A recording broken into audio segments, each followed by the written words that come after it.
ಹತ್ತನೇ ತರಗತಿಯ ಕೆಮಿಸ್ಟ್ರಿ ಪಾಠಕ್ಕೆ ಎಲ್ಲಾ ಮಕ್ಕಳಿಗೂ ಸ್ವಾಗತ. ನಾವೀಗ ಸಾವಯವ ಯೌಗಿಕಗಳ ನಾಮಕರಣ ಮತ್ತು ಐಸೋಮೆರಿಸಮ್ ಎಂಬ ಅಧ್ಯಾಯದಲ್ಲಿ ಇದ್ದೇವೆ.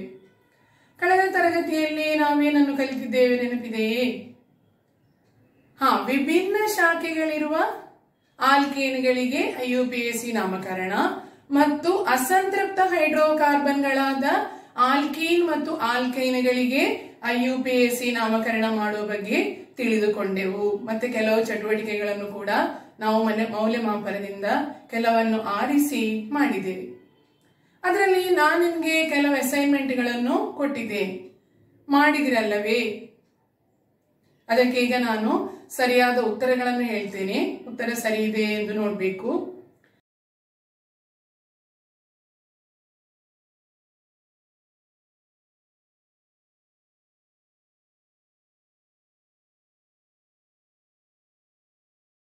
ಇನ್ನು ನಾವು ಈ ಸಾವಯವ ರಸಾಯನ ಶಾಸ್ತ್ರದಲ್ಲಿ ಅಥವಾ ಆರ್ಗ್ಯಾನಿಕ್ ಕೆಮಿಸ್ಟ್ರಿಯಲ್ಲಿ ಮುಂದಕ್ಕೆ ತಿಳಿಯುವಂತದ್ದು ಇದರ ಇನ್ನೊಂದು ವಿಭಾಗ. ಸಾವಯವ ಯೌಗಿಕಗಳಲ್ಲಿ ಇನ್ನೊಂದು ವಿಭಾಗ ಇದೆ ಅಂತ ನಾನು ಹೇಳಿದ್ದೀನಿ, ಉಂಗುರಾಕೃತಿಯ ಯೌಗಿಕಗಳು.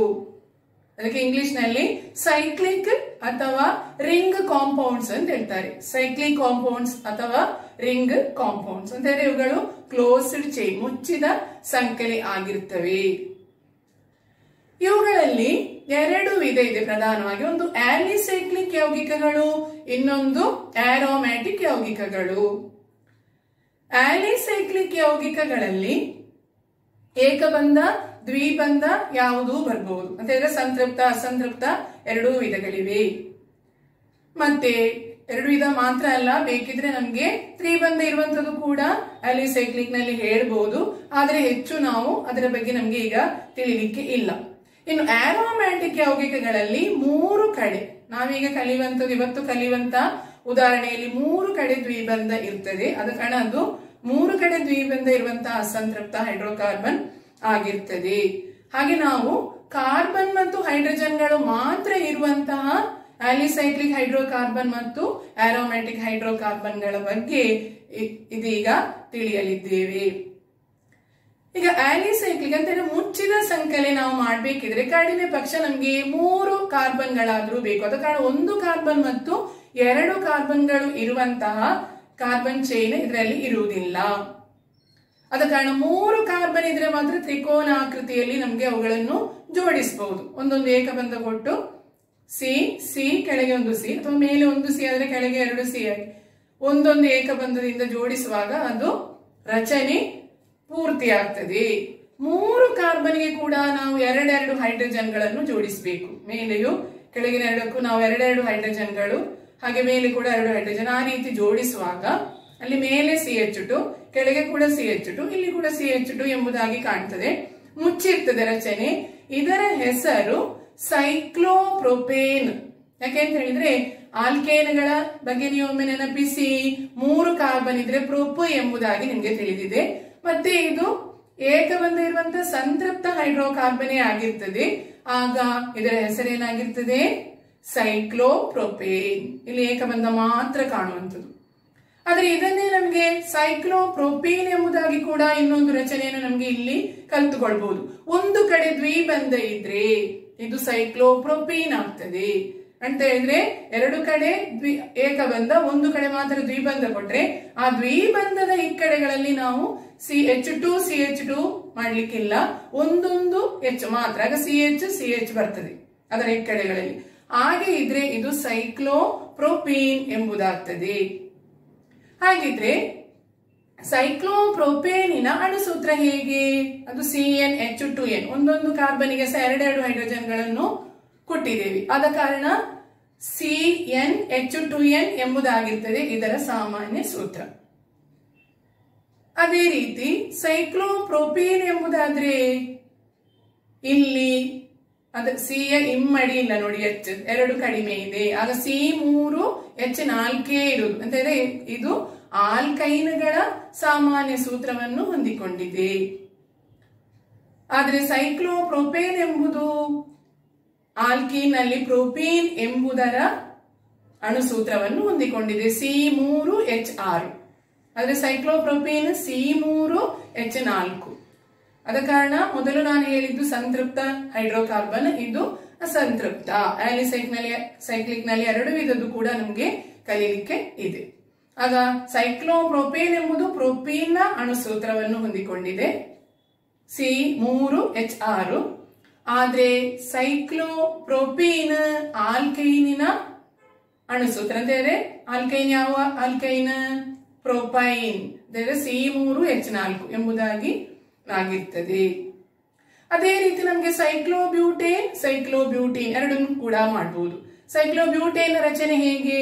4 ಸಿಗಳನ್ನು ಚೌಕಾಕೃತಿಯಲ್ಲಿ ಆದ್ರೂ ಆಗ್ಬಹುದು, ನಮಗೆ ಅದನ್ನು ಏಕಬಂಧದ ಮೂಲಕ ಜೋಡಿಸುವುದು. ಪ್ರತಿಯೊಂದು ಸಿಗೆ ಕೂಡ ಎರಡೆರಡು Hಗಳನ್ನು ಮಾಡಿ 4 ಬದಿಯಲ್ಲಿ ಸಹ, ಆಗ ಅದು C4H8 ಎಂಬ ಅಣುಸೂತ್ರವನ್ನು ಹೊಂದಿಕೊಂಡಿರ್ತದೆ. ಇದು ಸೈಕ್ಲೋಬ್ಯೂಟೇನ್. ಇದಕ್ಕೆ ಯಾವುದರೊಂದಿಗೆ ಇದಕ್ಕೆ ಸಾಮ್ಯತೆ ಇದೆ? ಅಣುಸೂತ್ರ ನೋಡುವಾಗ ನಿಮ್ಗೆ ನೆನಪಾಗಬಹುದು, C4H8 ನಾವು ಬ್ಯೂಟೀನಿಗೆ ಹೇಳಿದ್ದೇವೆ. ಅದರ ರಚನಾ ಸೂತ್ರ ಒಮ್ಮೆ ಹೇಳಿ. CH3 ಏಕಬಂಧ CH, ದ್ವಿಬಂಧ CH, ಏಕಬಂಧ CH3 ಅಲ್ವಾ? ಅದೇ ರೀತಿ ಸೈಕ್ಲೋಬ್ಯೂಟೇನ್ ಆದ್ರೆ C4H6 ಅಂತ ಹೇಳಿದ್ರೆ 4 ಬದಿಯಲ್ಲಿ C ಬರ್ದು 3 ಕಡೆ ಏಕಬಂಧ ಹಾಕಿ 1 ಕಡೆ ದ್ವಿಬಂಧ. ನಮಗೆ 2 ಕಡೆ CH2 ಮಾಡಬಹುದು, ಒಂದು ಕಡೆ ಮಾತ್ರ CH ಅದರ ದ್ವಿಬಂಧದ ಇಕ್ಕಡೆಗಳಲ್ಲಿ, ಒಂದು ಕಡೆಯಲ್ಲಿ ಸಹ CH, ಆಚೆ ಕಡೆಯಲ್ಲಿ ಸಹ CH, ಮತ್ತೆ 2 ಕಡೆ CH2. ಆಗ ಅದರ ಅಣುಸೂತ್ರ C4H6 ಆಗಿರ್ತದೆ. ಇದು ಯಾವುದರ ಅಣುಸೂತ್ರವಾಗಿರ್ತದೆ? ನಾವು ಕಲಿತಿರುವಂತಹ ಅಸಂತೃಪ್ತ ಹೈಡ್ರೋಕಾರ್ಬನ್ ನಲ್ಲಿ ಆಲ್ಕೈನಿನ ಅಣುಸೂತ್ರವಾಗಿರ್ತದೆ. ಆಲ್ಕೈನ್ ಇದರಲ್ಲಿ ಯಾವ ಆಲ್ಕೈನ್? ಇದು ಬ್ಯೂಟೈನ್ ಆಗಿರ್ತದೆ. ಅದನ್ನು ನಾವು ಬರೆಯುವುದು ಹೇಗೆ? ಅದರ ರಚನೆ CH3 ಏಕಬಂಧ C, ತ್ರಿಬಂಧ C, ಏಕಬಂಧ CH3. ಅದೇ ರೀತಿ ನಮ್ಗೆ ಸೈಕ್ಲೋಪೆಂಟೀನ್ ಹೇಳ್ಬಹುದು. 5 ಕಡೆ ಪಂಚಭುಜದ ಆಕೃತಿಯಲ್ಲಿ ಸಿಗಳನ್ನು ಜೋಡಿಸಿ ಎಲ್ಲದಕ್ಕೂ H2 ಹಾಗೆ ಕೊಡಿ, ಎಲ್ಲದಕ್ಕೂ ಎರಡೆರಡು H ಕೊಡಿ, ಆಗ C5H10 ಎಂಬ ಅಣುಸೂತ್ರ, C5H10 ಎಂಬ ಅಣುಸೂತ್ರ. ಇದನ್ನು ಹೊಂದಿಕೊಂಡಿರುವಂತಹ ಆಲ್ಕೀನ್ ಯಾವುದು? ಸರಿ, ಪೆಂಟೀನ್. ಅದರ ರಚನೆ ಹೇಗೆ? CH3 ಏಕಬಂಧ CH, ದ್ವಿಬಂಧ CH, ಏಕಬಂಧ CH2, ಏಕಬಂಧ CH3. ಪೆಂಟ್ 2 ನಾನೀಗ ಹೇಳಿದ್ದು, ಅದು ಪೆಂಟ್ 1 ಆದ್ರೂ ಪೆಂಟ್ 2 ಆದ್ರೂ ಅದರ ರಚನೆ ಮಾತ್ರ ಬೇರೆ ಬೇರೆ.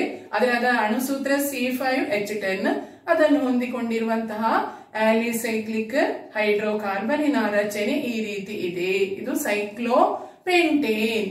ಅದೇ ರೀತಿ 5 ಕಾರ್ಬನ್ಗಳಿಗೆ ಸಹ ನಾವು ಪಂಚಭುಜ ಆಕೃತಿಯಲ್ಲಿರುವಂತದಕ್ಕೆ ನಾವು 2 ಕಡೆ ಮಾತ್ರ H ಹಾಕಿಕೊಂಡು 3 ಕಡೆ CH2 ಹಾಕಿ ಹಾಗೆ ಹಾಕಿದ್ರೆ ನಮ್ಗೆ ಆ ಒಂದೊಂದು ಹಾಕಿದ್ರ ಮಧ್ಯೆ ನಮ್ಗೆ ಒಂದೊಂದು ಹೈಡ್ರೋಜನ್ ಹಾಕಿರುವಲ್ಲಿ ನಮ್ಗೆ ಮಧ್ಯದಲ್ಲಿ ದ್ವಿಬಂಧ ಬರಬಹುದು.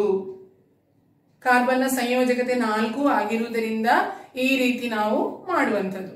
ಆಗ ಇದು ಸೈಕ್ಲೋಪೆಂಟೀನ್ ಆಯ್ತು. ಆಗ C5H8 ಎಂಬುದು ಇದರ ಅಣುಸೂತ್ರ. ಇದು ಯಾವುದರ ಅಣುಸೂತ್ರಕ್ಕೆ ನಿಮಗೆ ಸಮಾನ ಅಂತ ಕಾಣ್ತಾ ಇದೆ? ಆಲ್ಕೈನಿನಲ್ಲಿ ಪೆಂಟೈನಿಗೆ ಸಮಾನವಾಗಿದೆ. ಅದರ ರಚನೆ ನೀವು ಮಾಡುದಿದ್ರೆ CH 3 ಬಂಧ C, ಏಕಬಂಧ CH2, ಏಕಬಂಧ CH2, ಏಕಬಂಧ CH3. ಇದು ಪೆಂಟ್ 1 ಐನ್ ಆಗಿರ್ತದೆ. ಅದರ ಅಣುಸೂತ್ರ C5H8.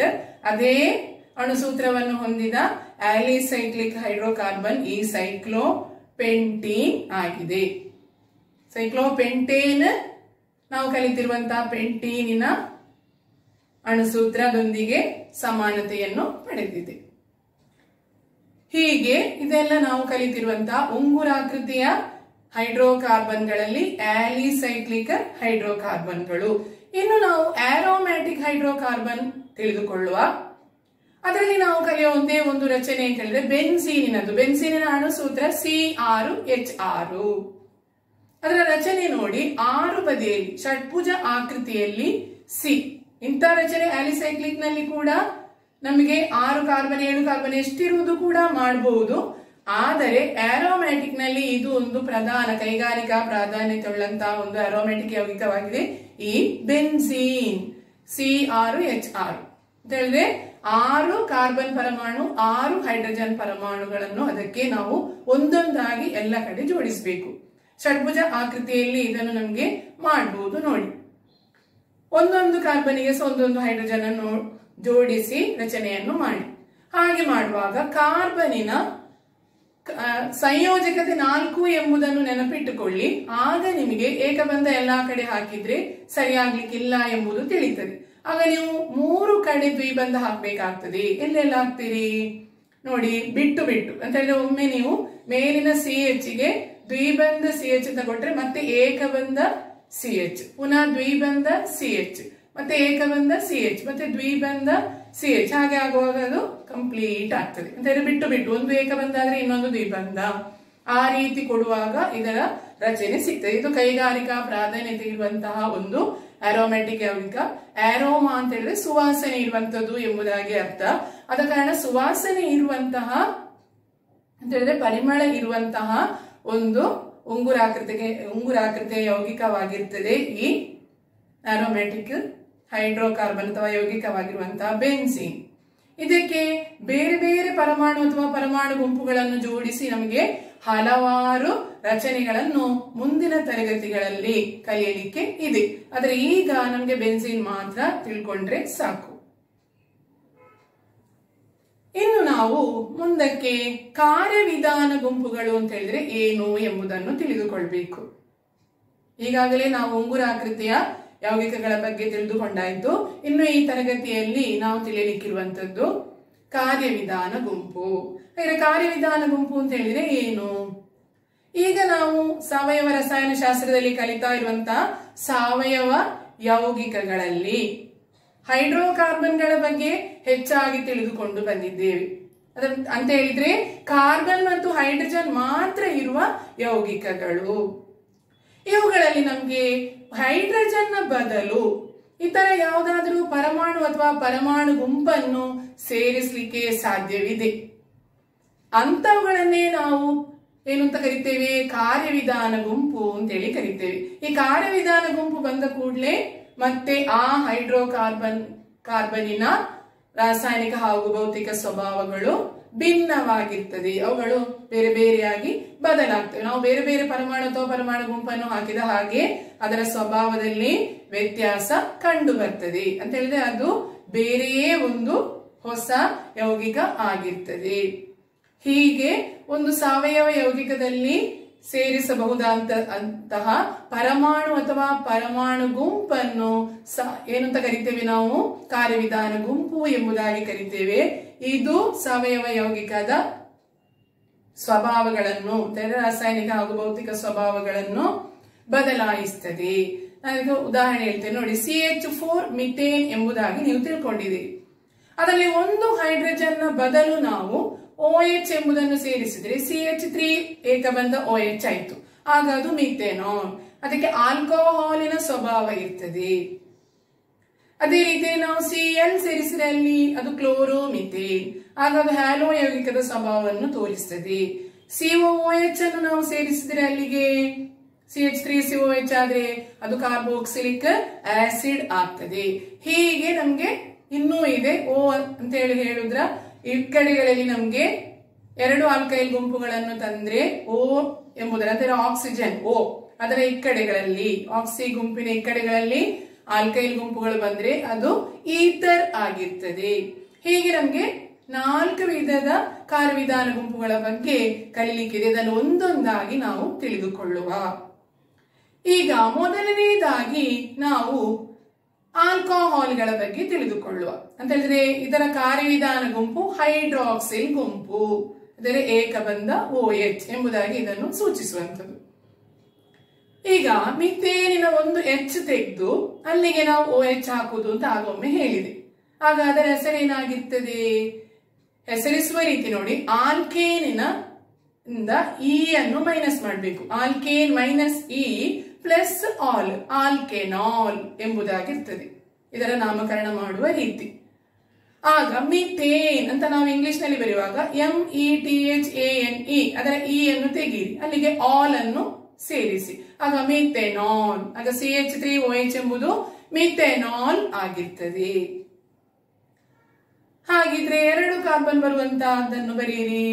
CH3CH2OH. ಈಗ CH3 ಏಕಬಂಧ CH3 ಈಥೇನ್ ಎಂಬುದಾಗಿ ತಿಳಿದಿದೆ. ಅದರ ಒಂದು H ತೆಗೆದು ಅಲ್ಲಿಗೆ OH ಅನ್ನು ಸೇರಿಸಿ, ಆಗ ಅದು ಈಥೆನಾಲ್. ಹಾಗೆ ಪ್ರೊಪೆನಾಲ್ ಹೇಗೆ ಆಗಿದ್ರೆ CH3CH2CH2 ಏಕಬಂಧ OH ಇದು ಪ್ರೊಪೇನ್, ಅದರಿಂದ E ತೆಗೆದು ಆಲ್ ಸೇರಿಸಿ ಪ್ರೊಪೆನಾಲ್. ಆಗ ಮಿಥೆನಾಲ್, ಇಥೆನಾಲ್, ಪ್ರೊಪೆನಾಲ್ ಹೀಗೆ OH ಬರುವಂತ ಎಲ್ಲಾ ಸಾವಯವ ಯೌಗಿಕಗಳನ್ನು ನಾವು ಆಲ್ಕೋಹಾಲ್ಗಳು ಎಂಬುದಾಗಿ ಕರೆಯುತ್ತೇವೆ. ಈಗ ನಾವು ಆಲ್ಕೋಹಾಲ್ಗಳ ಬಗ್ಗೆ ತಿಳಿತಾ ಇರುವಂತದ್ದು. ಈಗ ನಾವು ಕೊನೆಗೆ ಹೇಳಿರುವಂತಹ ಉದಾಹರಣೆ ಪ್ರೊಪೆನಾಲ್. ಈಗ ಇದರಲ್ಲಿ ನಾವು ಕೊನೆಗೆ OH ಸೇರಿಸಿರುವುದು. ಇಲ್ಲಿ ನಮ್ಗೆ ಸ್ಥಾನ ಸಂಖ್ಯೆಗೆ ಅನುಗುಣವಾಗಿ ಹೆಸರನ್ನು ಬದಲಾಯಿಸಿ ಹೇಳುವಂತಹ ರೀತಿ ಕೂಡ ಕಲಿಲಿಕ್ಕೆ ಇದೆ. ಈಗ OH ಅನ್ನು ಜೋಡಿಸಿರುವುದು ನಾವು ಕೊನೆಯ ಕಾರ್ಬನ್ ಪರಮಾಣುವಿಗೆ, ಆಗ ಅಲ್ಲಿಂದ ನಾವು ಸಂಖ್ಯೆಯನ್ನು ಕೊಡುವ ಕ್ರಮ. ಈಗ ಇಲ್ಲಿ ನಾವು ಯಾವಾಗ್ಲೂ OH ಅನ್ನು ಬಲಬದಿಗೆ ಬರಿಬೇಕಷ್ಟೇ. ಅಂತ ಹೇಳಿದ್ರೆ ಅದು ಬೇರೆ ಶಾಖೆಯಾಗಿ ಕೂಡ OH ಅನ್ನು ಬೇರೆ ಬೇರೆ ಕಡೆ ಬರುವ ಹಾಗೆ ಬರಿಬಹುದು, ಆದ್ರೆ ಮೊದಲು OH ಅನ್ನು ಹಾಕುವ ಕ್ರಮ ಇಲ್ಲ. ಹಾಗಿದ್ರೆ ನಾವು ಅಂತ ಹೇಳಿದ್ರೆ ಮೊದಲು OH ನಿಂದ ಶುರು ಮಾಡಿ ನಾವು ಮತ್ತೆ ರಚನೆ ಹೇಳುವ ಕ್ರಮ ಇಲ್ಲ. ಆಗ CH3OH, OH CH3 ಅಂತ ಹೇಳಿ ನಾವು ಸರಿಯಾದ ಸಂದರ್ಭದಲ್ಲಿ ನಾವು ಬರೆಯುವುದಲ್ಲದೆ ಹೀಗೆ ನಾವು ಸಾಮಾನ್ಯವಾಗಿ CH3OH ಎಂಬುದಾಗಿ ಬರೀತೇವೆ. ಆಗ CH3CH2CH2OH ಎಂಬುದು ಪ್ರೊಪೆನಾಲ್ ಅಂತ ನಾನು ಹೇಳಿದೆ. ಆಗ ನಾವು ಬಲಬದಿಯಿಂದ ನಂಬರ್ ಕೊಡುವಾಗ ಬಲಬದಿಯ ಅಲ್ಲಿರುವಂತಹ Cಗೆ 1, ಈಚೆ 2 ಮತ್ತೆ 3 ಹಾಗೆ ನಂಬರ್ ಕೊಡುವ. ಆಗ ಇದರ ಹೆಸರು ಪ್ರೊಪಾನು 1 ಆಲ್. ಹಾಗೆ ನಾವು 3 ಕಾರ್ಬನ್ಗಳ ಮಧ್ಯದ ಕಾರ್ಬನಿಗೆ ನಾವು OH ಅನ್ನು ಶಾಖೆಯಾಗಿ ಕೊಟ್ರೆ ಇದು ಪ್ರೊಪಾನು 2 ಆಲ್. ಈಚೆಯಿಂದ ನಾವು ನಂಬರ್ ಅಥವಾ ಬಲಬದಿಯಿಂದ ನಾವು ನಂಬರ್ ಕೊಟ್ರೆ ಮಧ್ಯದ್ದು 2 ಆಗಿರ್ತದೆ ಇಲ್ಲಿ, ಆಗ ಪ್ರೊಪಾನು 2 ಆಲ್ ಎಂಬುದಾಗಿರ್ತದೆ ಇದರ ಹೆಸರು. ಹಾಗಿದ್ರೆ ಬ್ಯೂಟಾನ್ 1 ಆಲ್, ಬ್ಯೂಟಾನ್ 2 ಆಲ್ ಹೇಗೆ ಬರಿಬಹುದು? ಬ್ಯೂಟಾನ್ 1 ಆಲ್ ನೋಡಿ, CH3 CH2 CH2 CH2OH 4 ಸಲ C ಬಂದು ಮತ್ತೆ OH, ಇದು ಬ್ಯೂಟಾನು 1 ಆಲ್. ಅಲ್ಲಿಂದ 1 2 3 4 ಎಂಬುದಾಗಿ ನಂಬರ್ ಅನ್ನು ನಾವು ಬಲಬದಿಯಿಂದ ಕೊಟ್ಟಿದ್ದೀವಿ. ಎರಡನೆಯ ಕಾರ್ಬನಿಗೆ ನಾವು OH ಅನ್ನು ಜೋಡಿಸಿದ್ರೆ ಅಥವಾ ಮೂರನೆಯ ಕಾರ್ಬನಿಗೆ OH ಅನ್ನು ಜೋಡಿಸಿದ್ರೆ CH3 CH CH2 CH3, ಎರಡನೆಯ CH ಗೆ ನಾವು OH ಅನ್ನು ಜೋಡಿಸಿದ್ದೇವೆ ಅಂತ ಇದ್ರೆ ಇದು ಬ್ಯೂಟಾನು 2 ಆಲ್. ಹಾಗೆ ಬಲಬದಿಯಿಂದ ನಾವು ನಂಬರ್ ಕೊಡದಿದ್ರೆ ಅದು 3 ಆಗಿರ್ತದೆ. ಆದ್ರೆ ನಾವು ಎಡಬದಿಯಿಂದ ಮೂರನೇದಕ್ಕೆ OH ಅನ್ನು ಕೊಟ್ರೆ ಅದು ಬಲಬದಿಯಿಂದ ಎರಡನೇದಕ್ಕಾಗಿರ್ತದೆ. ಆಗ ಇಲ್ಲಿ ಕೂಡ ನಾವು ಸ್ಥಾನ ಸಂಖ್ಯೆ ಕಡಿಮೆ ಬರುವ ರೀತಿಯಲ್ಲಿ ಸ್ಥಾನಕ್ಕೆ ಸಂಖ್ಯೆಯನ್ನು ಕೊಡಬೇಕಾಗ್ತದೆ. ಆದ ಕಾರಣ ಬ್ಯೂಟಾನ್ 1 ಆಲ್, ಬ್ಯೂಟಾನ್ 2 ಆಲ್ ತಿಳಿದಿದ್ದೀರಿ. ಅದೇ ರೀತಿ ಪೆಂಟಾನ್ 1 ಆಲ್ ಇದೆ, ಪೆಂಟಾನ್ 2 ಆಲ್ ಇದೆ, ಪೆಂಟಾನ್ 3 ಆಲ್ ಕೂಡ ಇದೆ. ಪೆಂಟಾನ್ 3 ಆಲ್ ಹೇಗೆ ಬರಿಬೇಕಾಗಿದ್ರೆ ಪೆಂಟಾನ್ 1 ಆಲ್ ನಿಮಗೆ ಗೊತ್ತುಂಟು, ಹೇಗೆ ಹೇಳಿ? ಸರಿ, CH3 CH2 CH2 CH2 CH2 OH, ಇದು ಪೆಂಟಾನ್ 1 ಆಲ್. ಹಾಗೆ ಎರಡನೇದಕ್ಕೆ ಕೊಟ್ರೆ OH ಪೆಂಟಾನ್ 2 ಆಲ್. ಹಾಗೆ ಮೂರನೇದಕ್ಕೆ ಕೊಟ್ರೆ ರಚನೆ ಹೇಗೆ ನೋಡಿ, CH3 CH2 CH2 CH3, ಮಧ್ಯದ CH ಗೆ ನಾವು ಮಧ್ಯದ CH ಗೆ OH ಅನ್ನು ಜೋಡಿಸಿದ್ರೆ ಎಡಬದಿಯಿಂದಲೂ ಅದು ಪೆಂಟಾನ್ 3 ಆಲ್, ಬಲಬದಿಯಿಂದಲೂ ಪೆಂಟಾನ್ 3 ಆಲ್. ಹಾಗೆ ನಮ್ಗೆ ಹೆಕ್ಸನಾಲ್, ಹೆಪ್ಟನಾಲ್ ಈ ರೀತಿಯಲ್ಲಿ ಮುಂದುವರಿಸಿ ತಿಳ್ಕೊಳ್ಬಹುದು. ಆದ ಕಾರಣ ಈಗ ನೀವು ಆಲ್ಕೋಹಾಲ್ಗಳ ಬಗ್ಗೆ ತಿಳಿದುಕೊಂಡಿದ್ದೀರಿ. ಇನ್ನು ನಮಗೆ COOH ಎಂಬುದು ಎರಡನೆಯ ಕಾರ್ಯವಿಧಾನ ಗುಂಪು ನಾವೀಗ ತಿಳಿದುಕೊಳ್ಳುವಂಥದ್ದು.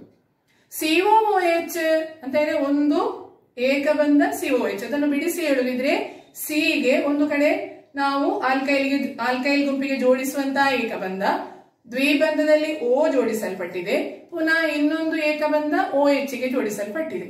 ಆಗ ಒಂದು ಏಕಬಂಧ COOH ಎಂಬುದು ಇದನ್ನು ಸಣ್ಣದಾಗಿ ಹೇಳ್ಬಹುದು. ಇದು ಕಾರ್ಬೋಕ್ಸಿಲಿಕ್ ಆಸಿಡ್ ಎಂಬ ಕಾರ್ಯವಿಧಾನ ಗುಂಪು. ಇದು ಇರುವಂತಹ ಸಾವಯವ ಯೌಗಿಕಗಳನ್ನು ನಾವು ಆಸಿಡ್ಗಳು, ಕಾರ್ಬೋಕ್ಸಿಲಿಕ್ ಆಸಿಡ್ಗಳು ಅಂತ ಸಾವಯವ ಆಸಿಡ್ಗಳಾಗಿರ್ತವೆ. ಇವುಗಳು ದುರ್ಬಲ ಆಮ್ಲಗಳಾಗಿರ್ತವೆ. ಅದರಲ್ಲಿ ನಮ್ಗೆ ಆಲ್ಕೋಹಾಲ್ಗಳ ಹಾಗೆಯೇ ಹೇಳುದಿದ್ರೆ ಒಂದು ಇ ಅನ್ನು ಮೈನಸ್ ಮಾಡಿ ಅಲ್ಲಿಗೆ ಓಯಿಕ್ ಆಸಿಡ್ ಎಂಬುದಾಗಿ ಸೇರಿಸಬಹುದು. Alkane minus e plus oic acid, alkanoic acid. ಮಾತ್ರ ಇದರ ಪ್ರತ್ಯೇಕತೆ ಏನು ಅಂತ ಹೇಳಿದ್ರೆ, ಈ ಕಾರ್ಯವಿಧಾನ ಗುಂಪಿನಲ್ಲಿ ಕಾರ್ಬನ್ ಇರುವ ಕಾರಣ, COOH ನಲ್ಲಿ ಒಂದು ಕಾರ್ಬನ್ ಇರುವ ಕಾರಣ ಇದನ್ನು ಕೂಡ ನಾವು ಲೆಕ್ಕಕ್ಕೆ ತೆಗೆದುಕೊಳ್ಬೇಕು ಅಂತ ಹೇಳಿದ್ರೆ ಇದು ಕೂಡ ಪ್ರಧಾನ ಸಂಕಲೆಯ ಭಾಗವಾಗಿ ಬರ್ತದೆ. ಉದಾಹರಣೆ ಈಗ ನಾವು ಮೊದಲು ಹೇಳುವಂತ ಆಸಿಡ್ ಇದರಲ್ಲಿ H ಏಕಬಂಧ COOH, ಇದು ಮಿಥೆನೋಯಿಕ್ ಆಸಿಡ್. ಅಲ್ಲದೆ ಮಿಥೇನಿನ ಒಂದು H ತೆಗೆದು ನಾವು COOH ಜೋಡಿಸಿದ್ರೆ CH3COOH ಆಗ್ತದೆ. ಅದು ಮಿಥೆನೋಯಿಕ್ ಆಸಿಡ್ ಅಲ್ಲ. ಅದೇನು? ಅದು ಈಥೆನೋಯಿಕ್ ಆಸಿಡ್. ಯಾಕೆಂತ ಹೇಳಿದ್ರೆ ಅದರಲ್ಲಿ 2 ಕಾರ್ಬನ್ ಇದೆ. 3 ಕಾರ್ಬನ್ ಬರುವಂತದ್ದು CH3 CH2 COOH, ಇದು ಪ್ರೊಪೆನಾಯಿಕ್ ಆಸಿಡ್, ಅಥವಾ ಇದರ ಸಾಮಾನ್ಯ ಹೆಸರು ಇನ್ನೊಂದು ಇದೆ ಪ್ರೊಪಿನೋಯಿಕ್ ಆಸಿಡ್. ಪ್ರೊಪೆನಾಯಿಕ್ ಅಥವಾ ಪ್ರೊಪಿಯಾನಿಕ್ ಆಸಿಡ್ ಎಂಬುದಾಗಿ ಕೂಡ ಇದನ್ನು ಹೇಳ್ಬಹುದು. ಹಾಗೆ COOH ನ ಸ್ಥಾನ ಬದಲಾಯಿಸಿ ಕೂಡ ಹೇಳ್ಬಹುದು. ಈಗ ಬ್ಯೂಟನಾಯಿಕ್ ಆಸಿಡ್ ನಾವು ಹೇಗೆ ಬರಿಬೇಕು ಹೇಳಿ? ರಚನೆ CH3 CH2 CH2 COOH, ಇದು ಬ್ಯೂಟಾನ್ 1 ಓಯಿಕ್ ಆಸಿಡ್ ಆಗಿರ್ತದೆ. ಅದೇ COOH ಅನ್ನು ನಾವು ಮಧ್ಯದ C ಗೆ ಹಾಕಿದ್ರೆ CH2 CH3 ಬರೆದು ಮಧ್ಯದ CH ಗೆ ನಾವು COOH ಅನ್ನು ಜೋಡಿಸಿದ್ರೆ ಇದು ಬ್ಯೂಟಾನ್ 2 ಓಯಿಕ್ ಆಸಿಡ್. ಹಾಗೆ ನಮಗೆ ಪೆಂಟಾನ್ 1 ಓಯಿಕ್ ಆಸಿಡ್ ಹೇಳ್ಬಹುದು, ಪೆಂಟಾನ್ 2 ಓಯಿಕ್ ಆಸಿಡ್ ಕೂಡ ಹೇಳ್ಬಹುದು. ಪೆಂಟಾನ್ 1 ಓಯಿಕ್ ಆಸಿಡ್ ಹೇಗೆ? CH3 CH2 CH2 COOH, ಇದು ಪೆಂಟಾನ್ 1 ಓಯಿಕ್ ಆಸಿಡ್. ಪೆಂಟಾನ್ 2 ಓಯಿಕ್ ಆಸಿಡ್ ಆಗುವಾಗ CH3 CH2 CH3, ಎರಡನೆಯದಾಗಿ ಬರುವಂತಹ CH ಗೆ COOH ಅನ್ನು ಜೋಡಿಸಿ. ಈಗ ಇದು ಏನಾಗ್ತದೆ? ಪೆಂಟಾನ್ 2 ಓಯಿಕ್ ಆಸಿಡ್. ಹೀಗೆ ಸ್ಥಾನಕ್ಕೆ ಅನುಗುಣವಾಗಿ ಇವುಗಳ ಹೆಸರುಗಳು ಬದಲಾಗ್ತದೆ. ಹಾಗೆ ಹೆಕ್ಸೆನಾಯಿಕ್, ಹೆಪ್ಟನಾಯಿಕ್ ಆಸಿಡ್ ಹೀಗೆಲ್ಲ ಮುಂದುವರಿತದೆ. ಆದ್ರೆ ನಿಮಗೆ ತುಂಬಾ ಆಳವಾಗಿ ಏನು ಅದರ ಬಗ್ಗೆ ತಿಳಿಬೇಕಾಗಿಲ್ಲ.